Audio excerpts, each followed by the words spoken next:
The final round of day one at GP Turin is upon us, and we have Bart van Eden of Netherlands against Pavel Matošek of the Czech Republic on the right. If there's one thing I was hearing all day, his countrymen from Czechia were making fun of Pavel. You playing blue-red in this field? Are you crazy? How can you beat mono-red? He's like, yeah, I can. And then like, how many mono-reds did you play against? 0? Well, that number has changed here with Bart van Eden bringing mono-red and starting off strong with the Falkenrath Gorger and a Village Messenger. This might be fast. Yep, and to me, I think you illustrate what to me is basically the story of this this tournament. Essentially 3 parts to it. First of all, Teamer Energy, heralded as the deck to beat in this standard format. Very strong deck, did super well at GP Denver a couple of weeks ago. So people sought for and looked for decks that could beat Teamer Energy. And we've seen all kinds of stuff from Ramp, Approach of the Second Sun, but also a well-tuned blue-red control deck could easily do it. But then you indeed have people who try to beat the anti-Teamer decks. The people who try to be one step ahead of the people who try to be one step ahead. And that's Bart van Eden. Ramoon up red. That's the deck, and that's how you feel when you are attacking with 3 red 1-drops against a control deck that is probably way too slow for this matchup. Yeah, exactly. And it's funny enough that you say that, because it's really not only has Bart van Eden won the die roll, which is pretty important as well, but he also managed to curve out with 4 1-drops in his first 3 turns. Yeah, must be wonderful for him. It's exactly what you want to be doing with this deck. Of course, then you also want to be casting Hazoret and swinging in for even more. But so far, a good start for the red deck. Yeah, no, Pavel's doing everything right. Turn 1 Magma Spray, turn 2 Harness Lightning. Yep. It's exactly the cards you need to even have a shot at winning this. But I don't think there's much more happening. I think I saw Essence Scatter, Disallow, no 4th land though for the Glimmer of Genius. That's also in Pavel's hand. And Bart can just keep swinging. Funny story, for those of you who didn't know, last week Tomoharu Saito was playing in GP Denver with Blue-Red Control. He went 11-0 against the field, but he went 0-4 against Mono Red. So yeah, it seems like a good deck, but it does have problems in this particular matchup. Yeah, and that's also in line with basically my my expectations, the ones that I put down at the beginning of the tournament for the deck that will eventually win the whole GP. My pick was Ramana Bread. Basically for the same reason as how Tomoharu Saito went 11-0 and then 11-4 in your story. Yeah. All the slower control decks, the ones that try to go over the top of Teamer Energy and other mid-range decks, those are likely to come out ahead in this metagame in the early rounds. But then Ramana Bread can prey on those and well, do quite well when the dust settles. Yeah, and you can see why Pavel was struggling here. Just the early onslaught of creatures from Bart van Eden, and Pavel's cards just like don't line up well when you have to kill something in the same turn, while also like wanting to play a card like Glimmer of Geniuses, which the mono red deck is just like 4 mana, do nothing on the board, just draw some cards. You can have that. It's fine. Yeah, in general, when you're analyzing matchups, something that is often true is that you can beat a deck if you are slightly slower than the deck, or basically you can go slightly bigger than a deck, but you will lose if you want to go much slower or much bigger. Think, for instance, of a matchup between all 3/3s for 3 mana and 4/4s for 4 mana. The deck with the 4/4s has a clear edge because all the cards line up so well and you should have enough time. But if you analyze a matchup between all 1/1s for 1 mana and 6/6s for 6 mana, then the 1/1 deck will just overwhelm the slower deck before they have a chance to even perhaps play their first creature. And that's also the way I look at this particular matchup. The red deck is just so much faster. Yeah, and I would say that another reason not only is the red deck much faster, but also the Raminep Ruins, the card itself, it gives the mono red player just a late game to just that reach the last few damage, it's you can easily deal 4 damage that you just you won't get to resolve your spells, but you can still kill him with lands, which are uncounterable, and that's the important bit. All right, let's look at the standings. As you see, we are down to 7 undefeated players at 24 points. We have Bart van Eten and Pavel Matuszek here, and then a couple of Italian players that I don't know, and a French player on top with Alain Bardini. Javier Dominguez right on their tails together with Alessandro Lippi and Federico Del Basso, well-known players in their own rights, at 7-1 in these last rounds. But look at, there's a bunch of people at 7-1, and this is just the first page. As we go further, look at the number of players at 7 wins and 1 loss going to last round. And we discussed it with Tim earlier. The difference between 8-1 and 7-2 going into day 2 is just huge. It is, but also the difference between 8-1 and 9-0 is pretty big. At the end of the day, we will either have 3 or 4 people at 9-0. In total, there were, I think, slightly below 1,000 players at this Grand Prix. But if you are one of the players ending the day at 9-0 or 8-1, likely you will need, and this is just speculation at this point, to make top 8. Probably 37 match points. I be think 12 so. wins and a draw. Yep, or I'm more. pretty sure that's going to be enough. So if you have such a good record at the end of day 1, you're in a reasonable position to make a run for top 8, which of course comes with qualification for the next Pro Tour. I'm gonna simplify the fact that if you go 9-0 on day 1, on day 2 there's 6 rounds. Even if you go 3-3. You're going to be in the top 16 for sure, just because you're going to have to do tiebreakers and you're just going to have a good score. And if those 3 wins come in the first 5 rounds, you can probably draw into the top 8 as well, which is a nice benefit. So going 3-2 already is great, and it's actually not that, I wouldn't say it's not that difficult to get a record, right? Getting 3-2 in a Magic Online League, you can do that. It doesn't sound as so difficult when you put it like that, but you know, the competition at the GP day 2, it tends to be tough. Yeah, and of course you can always 0-5 a Magic Online League as well. So I've seen plenty of stories of people go 9-0, 0-5.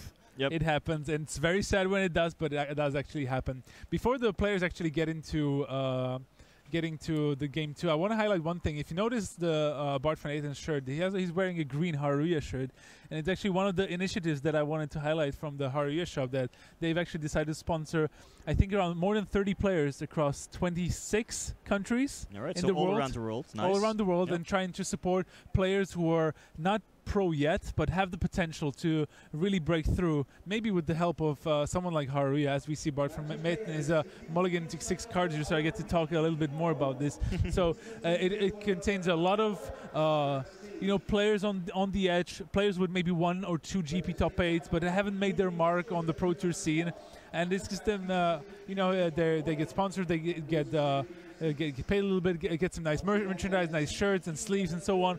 They can travel around the world and really try to make it big. And I think it's a very nice and lofty goal from Haruya to support Magic players all around the world. It definitely sounds like a nice initiative, and Bart van Eten will be happy to have been chosen for this group.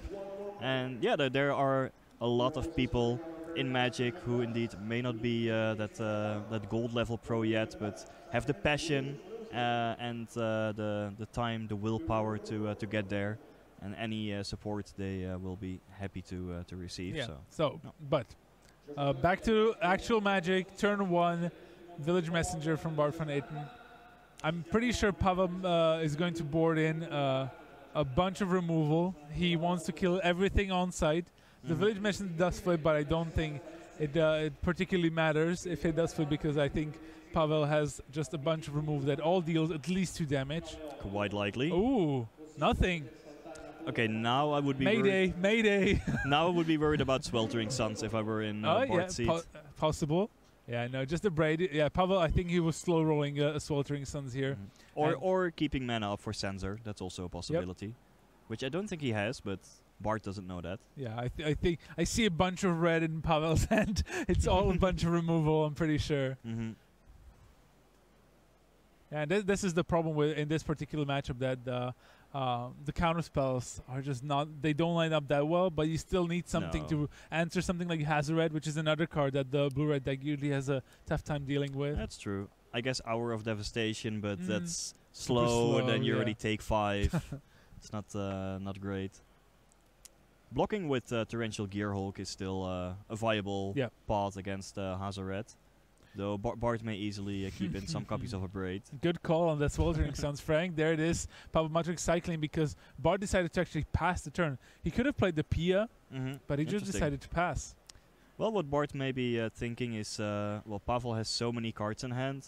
There's likely either some counter magic or removal spells. I'm not gonna like spend my mana and give Pavel an opportunity to play his card.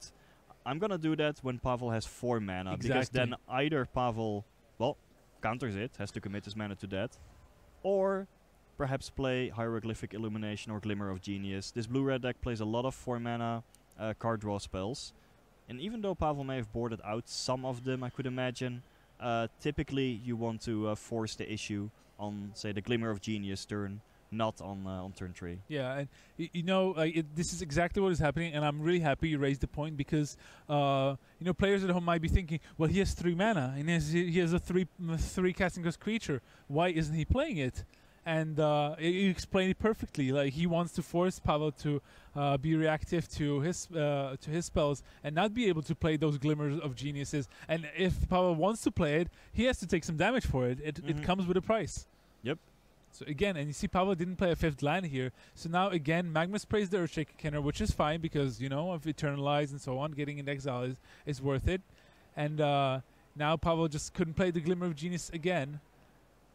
Ooh, I think he drew a thing in the ice. Might be good, but doesn't play it here because Pavel, again, he wants to play the Glimmer of Genius.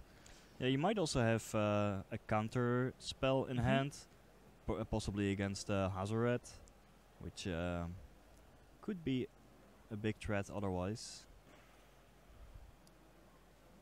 We'll see. So, if I look at Bart's hand, I think there's a Mountain, an Incendiary Flow, 2 other red cards. But so far, Pavel has done a good job at containing all of the assaults. Yep. So that has to be disallowed. Yeah, and that's exactly the reason why Pavel didn't play, say, Thing in the Eyes on the previous turn. Yeah, and Bart is also just going straight face. Okay, he's going to drop down Pavel down to 12, I think. He has the last card in his hand is another Incendiary Flow, so potentially he might be looking like, all my spells are either just going to be creatures that are going to have to be answered, or it's hopefully a land that I can turn into 2 damage with Ramanap Ruins. Maybe Sunscorched Desert, ideal, like being a lightning bolt in the scenario. So virtually, if Pavel takes the 1 damage from the top turn on the next turn and the Incendiary Flow is gonna resolve, Pavel sits at 4 life. So that's Virtually, adding up like the burn spell in hand, the top turn attack, and then 2 Ramanap Ruins activations, which of course is gonna take a while, but Bart does have access to all of that.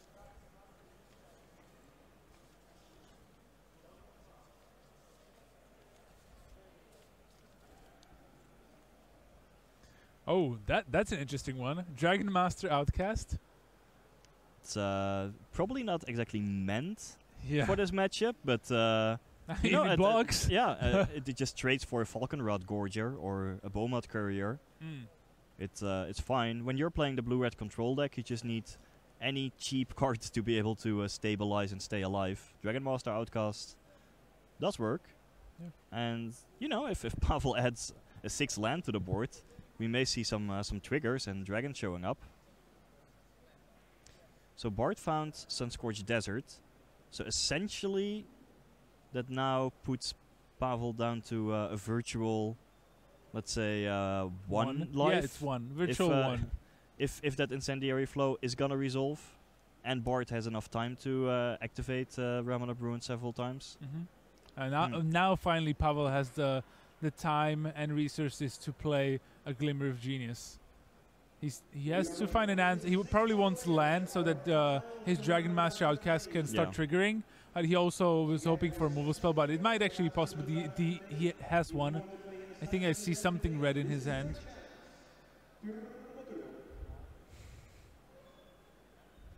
I'm not sure why Bart didn't play the Incendiary Flow on the previous turn. You have to start casting it at some point. Yeah. I would have liked to see it, because while he might not be... he could have even activated Remnant Ruins if he wanted to.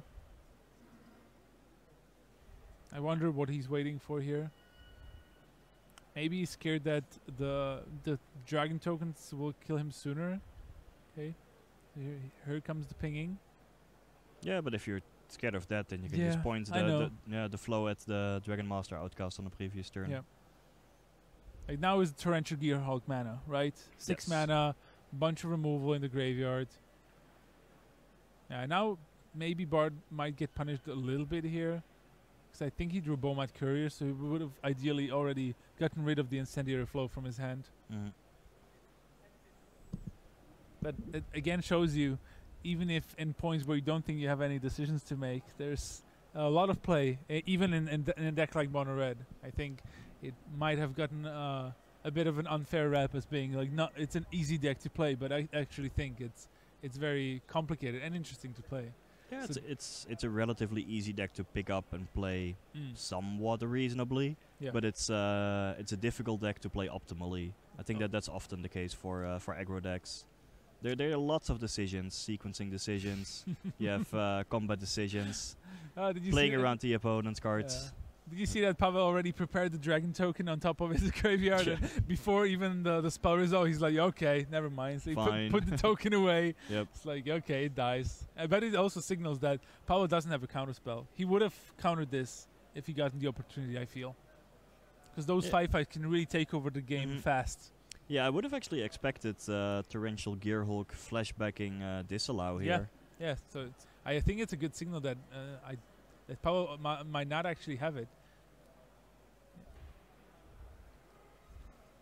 He's still leaving up the scavenger grounds, potentially. Okay.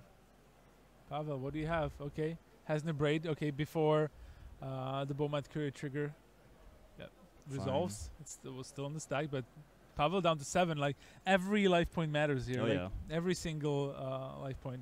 But at least Pavel can not only play a braid, but he can follow up with that Glimmer Genius and finds a Torrential Gearhulk. He did. But there's also the Scavenger Grounds in play. Sure, but if Bart wants to sacrifice the Scavenger Grounds to, let's say, deny the flashback, then that's 2 damage that he's not able to shoot with the Ramana Bruins. Right, another Bomat Courier. So what does Pavel Mazurek do here? He's trying his darnest to hang on and survive. You know, I'm just imagining a gif. I forgot what movie it was. It's just a soldier going, survive, survive. Because that's what he wants to do. Well, if I'm Pavel, I'm feeling, well, I'm in control. This is going fine. Okay. Sure, I'm still at 7, but I'm at 7. May go down to 6 even, but that's still high enough. Yep. So decision time. Pavel is targeting the Magma Spray in his graveyard, and looks like Bart will use the Scavenger Grounds before that resolves, just because he wants to have that Topter ticking in packing in for the 1 point of damage. The Torrential Gearhulk blocks the Bomat Courier, but Bart still gets that 1 card into his hand. I didn't quite get to see it. Any deserts are very welcome here for Bart. Yeah, Pavel is not at a high life total, but this blue-red deck can close the game pretty quickly. Just 1 attack with a Torrential Gearhulk, another attack, put in the Wandering Fumarole as well, and suddenly the game can be over. Sure, we were talking about, Pavel is at this much life virtually, but that all assumes that Bart has enough time to activate all of his cards and play all of his spells. And this corner is getting turned. Slowly but surely. 15 to 6, yeah. Okay, Thing in the Ice, another good sideboard card. Can provide you a good blocker in the early turns, but doesn't block the Thopter. Not so much at this point anymore. Oh, Sunscorched Desert. Oh, that's one of the best possible draws. It's a 2 turn clock. If that If that Thopter connects here. That changes things, because I believe Pavel still had some counter magic in hand. Yeah, he has Void Shatter. Yeah, so any spell he would have been able to deal with. But Sunscorched Desert, that's huge. That's gonna change the clock from perhaps 3 turns into, or let's say from 4 turns into 2 turns. Assuming that the Thopter connects, it does. Whew. And now, surprise! Ping you down to 4 and go. Because I don't think Pavel can win from this spot. He doesn't have enough damage on this board, and I don't think this deck has any life gain. No, but he does have Disallow. Okay, he needs to draw Disallow in order to counter the Ramanap Ruins activation. Yeah, now that's the only thing that matters at this point, I believe. That's true. So in the upkeep, I think Bard is going for it. Playing it in the upkeep is smart, so that if Bard has a Disallow, he would use it here. I'm just trying to figure out what can happen here, but it's a swing for 5 here with the Torrential Gearhulk. Remember, Pavel is down to 2 after that Sunscorch that was chucked at his face. And now Bard's like, okay, so Disallow or bust? Or am I missing something? Likely, but... okay, there's the Harness Lightning, taking care of the Thopter. Maybe a little bit too late here. Potentially. So let's see. Well, Bard probably is priced into activating the Ramanap Ruins anyway. Then, yeah, if there's a Disallow, you want to be doing it in the upkeep. Yep. Ramanap U. Is that last card a Disallow? Yeah, it's not. Bard Fun 8 to 9, and man, that Sunscorched Desert. Turin. Yeah, the Sunscorched Desert was so good. But even the Thopter, man, it just the little Thopter that could. Yeah, it was just like lava X, right? Like it was really sweet here, managing to pack in for so much damage. And to be fair, Bard I think played this really well. You know, the fact that he didn't play a PN on turn 3, waited for turn 4. And from that point on, Bard Fanatic was always on the front foot in this game. Yeah, I think that was a very important play. We did criticize him at some point for not casting an Incendiary Flow when he could. Yep. But that was probably the only thing. But otherwise, I think he played this really well. Yeah, he navigated the game very well indeed. Though at the same time, Pavel also put up a very good fight. You can see he's pretty proficient with this blue-red deck, and even though this matchup is surely not in his favor, he did his best. And you see Bart filling out his undefeated profile, because if you go 9-0, then we nowadays ask you to fill in a couple of questions about yourself and the deck you're playing. You can read all about that after it's typed up by our reporter Toby Henke on dailymtg.com.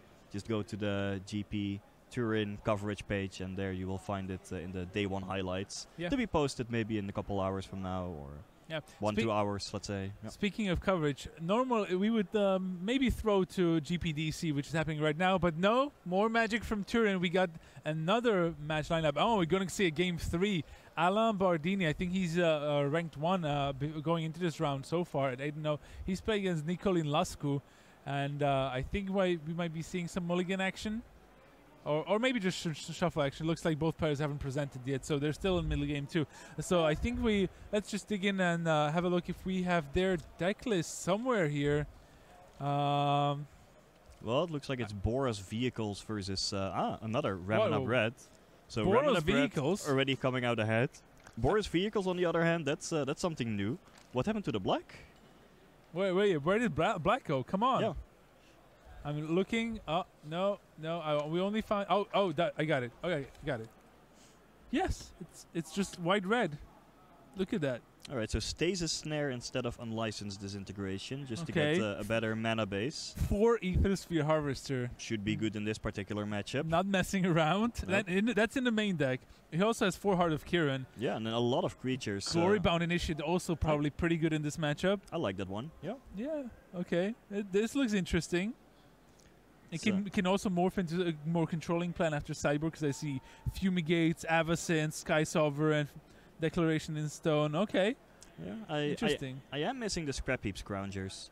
That's still a solid card for the deck. Not only to bring back from the graveyard, but also to turn on, let's say, Toolcraft Exemplar. Yeah, he does have a ether hub as well to bring it back sometimes if he if he needs it. But he's not playing any. He's relying on those glory-bound initiates and the veteran motorist. Also has the Palas, Pias, 2 Gideon and 2 Chandras as well. So and then I also quite like 4 Needlespire. That's wow, pretty yeah. neat. Yeah, but I mean it's a dual land and plus a man land. Like certainly you shouldn't complain about that one. So I'm excited by what Alan Bardini has brought on. I haven't seen anything like that. An interesting build. Honestly, looking at the list, I can't say that I am convinced that this is superior to a Mardu vehicles build, because I had always felt that adding the black cards or the black splash was worth it. Just a small sacrifice in mana consistency for a big upgrade in card quality, but it has certainly been working for Alan Bardini throughout this tournament, so I'm excited to see it in action. Yeah, and I wonder what approach he chose for game 2 and 3, because he could try to play his game, his usual game, which seems to be fairly solid, but he can also be somewhat slower. Maybe if he expects Nikolin, Lasko, or any Ramanab red deck in general to bring in like Glory Bringers and Chandras, maybe he can be able to answer those with his Archangels of Avacyn, which are like pretty solid, I would say, if you ever get there to cast them, of course. If you don't get run over. Yep. Could easily see that. Depends a bit on who's on the play. So Bardini is on the play. Then, if I were in his seat, I would just present a fairly fast deck. Perhaps got some removal spells, and just keep a lot of threats. Though I would probably keep some planeswalkers. Those are typically still better when you're on the play. Heart of Kiron, I hope he boarded out some of them, because he has 4 Heart of Kiron and 4 Ethosphere Harvester in the main deck. That's a lot of vehicles, and against Ramanab Red you may not have the luxury of crewing all of them. Vehicles, of course, don't really add a blocker to the board. Good attackers, but when you're somehow behind in the damage race, it's not where you want to be. Yeah. So Alan Bardini doesn't have a third land, I don't think, but he has the veteran motorist, and if he manages to find at least one land, which if he scratches 1 top 1 bottom, I assume the top card is land. He can not only accrue his he could have accrued his Heart of Kiran intact. He's going to try to play it slow here, which I like. And also next turn he also has the potential to play Glorybound Initiate and Magma Spray, or maybe Glorybound Initiate and a Thraben Inspector. Oh, this is interesting. So we're probably going to see a Braid here. Yeah, and this is the problem with playing it slowly. Yep. Could have gotten in for 5 damage. But yeah, you have to make a choice there. Do I go slow or do I go fast? I guess he had another Heart of Kiron in his hand, and that's a good reason to play it slow and basically force the removal spell, because now it effectively turns on the second copy of the legend in his hand. So he kind of like wanted it to die, basically. Like he wanted Nikolin to spend the turn killing the Heart of Kiran rather than developing his board. Yeah, Bardini was thrilled to see that Braid, exactly. Which is rarely the case, but when you have a second copy in hand with a hand like that. Sand Strangler. It's nice. Sand Tongue Kavu, as some people call it. Callback to Flame Tongue Kavu, of course, which was a really long time ago when it came out in Plane Shift, I think.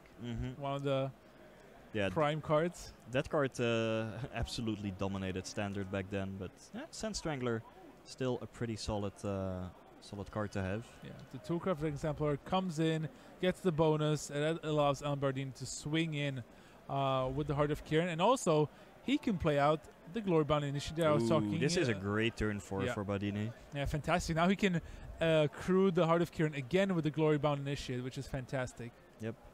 Vigilance doing work. Yeah, indeed. And next turn he has the big threat of actually the Glorybound Initiative becoming attacking as a 4/4 when exerted, and lifelink, I believe. Yep. Yeah, looking at the board, I definitely have to give the edge to Bardini at this point. Although Lasku, evidenced by that Sand Strangler, has transformed into a bigger red deck, so could easily start making some big haymakers like Glorybringer if he has them. But looking at his hand, I see an Earthshaker Kendra that doesn't really do all that much.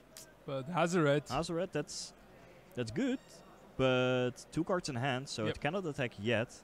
it can easily be chump blocked by Traben Inspector, and you know that Glory Bound Initiate could also easily enter a damage race Oh yeah. against the Hazoret in conjunction with the Heart of Kiran. So I think Bardini is still ahead, just looking at the way this board is shaping up. Yeah, he also has a Magma Spray, which he can use to get rid of the Earthshaker Kenra to really clear way for the Glory Bound Initiative. But look at that. He knows he doesn't have an easy decision to make because he has 3 cards, I think, in his hand, 3 mana. Can't cast them all, so he has to figure out what he wants to do here. Plus, he can also crew. Yeah, and you also cannot be... well, I was going to say you cannot be overly aggressive, because Lasku is threatening to attack for a lot of damage on the swing back, but I think attacking with Heart of Kiran and Glory Bound Initiate exerted is fine. When you have Magma Spray, then the double block by Sand Strangler and Earthshaker Kenra on the Glory Bound Initiate is not a problem at all. It's what you're actually hoping for. And if Lasku would not block, then he takes a lot of damage and is in danger of dying to 2 Heart of Kiran attacks. Okay. Oh, look at that. Ah, okay. Alan wants to move to combat. Already had made a plan, but Nicolin is like, wait. There's no way. If Lasku had shocked, then he would have played it on his turn, right? So that he could attack with Hazoret. I think so. Or unless he wants to ambush the Glory Bound Initiate with I think he's bluffing. with Hazoret. No, Frank. But if you want to do that, then you don't stop in beginning of combat. Exactly. That makes no sense. Yeah, I mean Nicolin is just trying to be too cute for his own good, I think. No attack with the Glory Bound Initiate. And playing it slow. Look at that. He's gonna go for double Thraben Inspector here. More clues, please. I would have been inclined to go for the 8-point life swing here. Likewise, but it's also a valid plan. More clues. All the clues. All the clues. Indeed. At least that Hazoret is getting chump blocked for days. Indeed.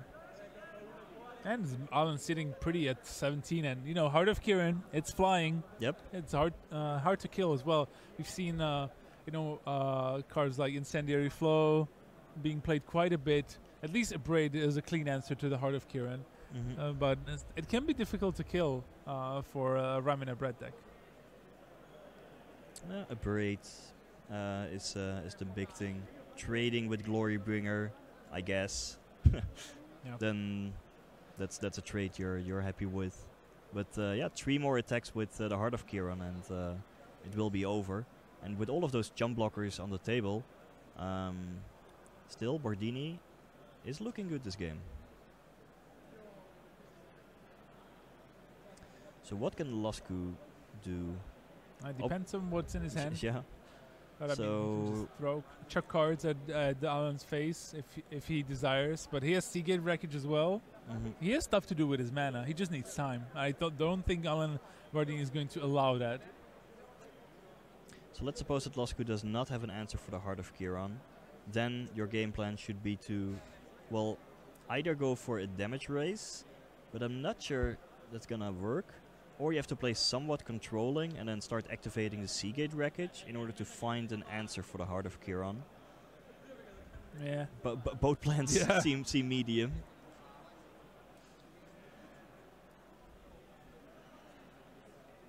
But yeah, also swinging all out with everything also seems a bit dangerous, because you're in real risk of dying to the swing back as well. You probably need to keep at least 1 blocker around. It's a tough position if you're in Lasku's seat there.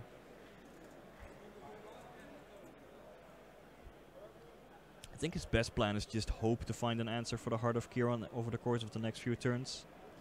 Because I don't see the damage raise plan. This is working aggressive. Well. That one of the Thraben Inspectors was targeted with the Earthshaker Kenra played this turn, and Nicholas is just like thinking, what do I do here? What do I attack with?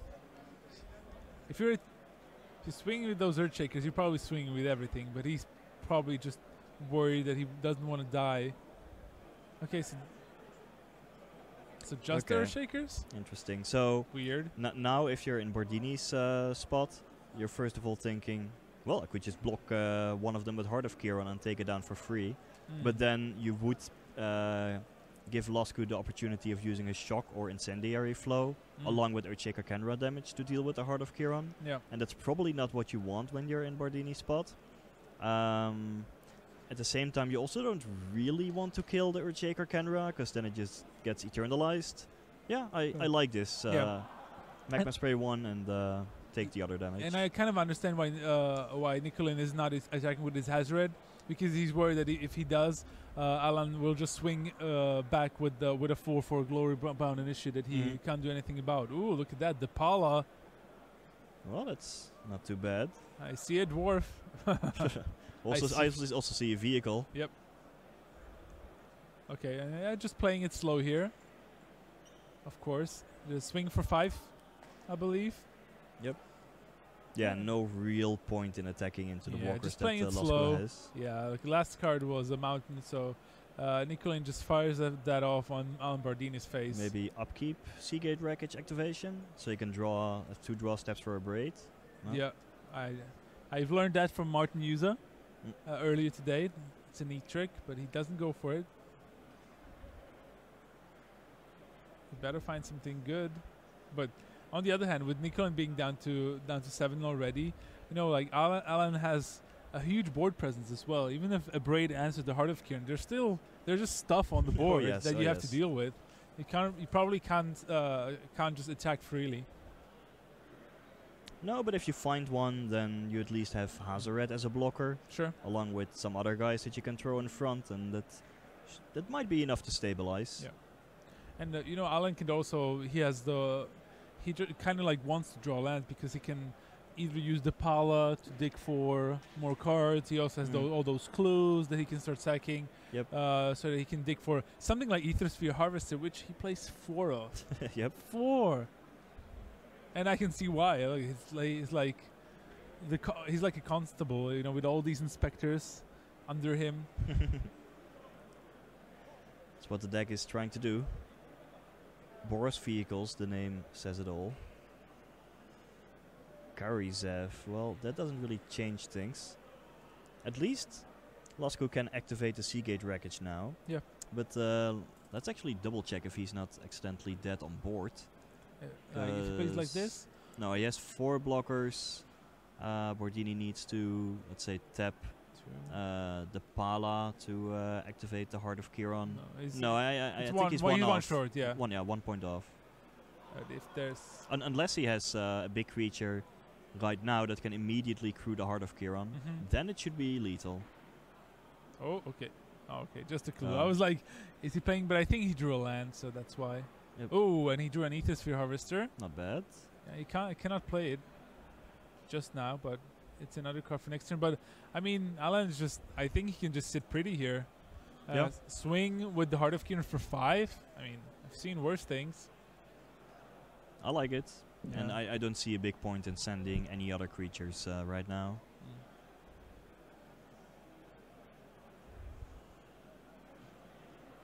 Yeah, not using the mana on the Pala. It's probably better to just draw a card with a clue instead.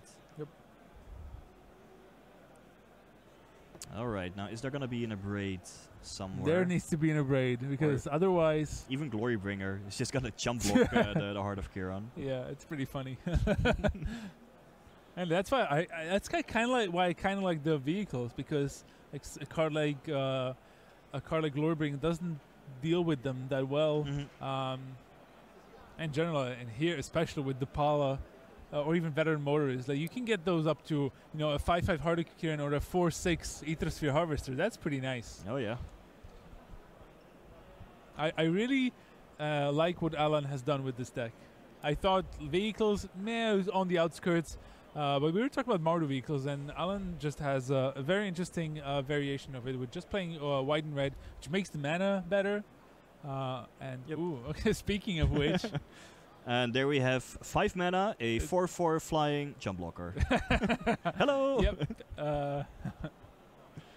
And we also know that if I think it still works out, the Glorybringer will have to block the Heart of Kiron, and there's 6 creatures on Alan's board. So if Alan draws something to crew the Heart of Kirin with, and this game might be, I think I saw a stasis snare.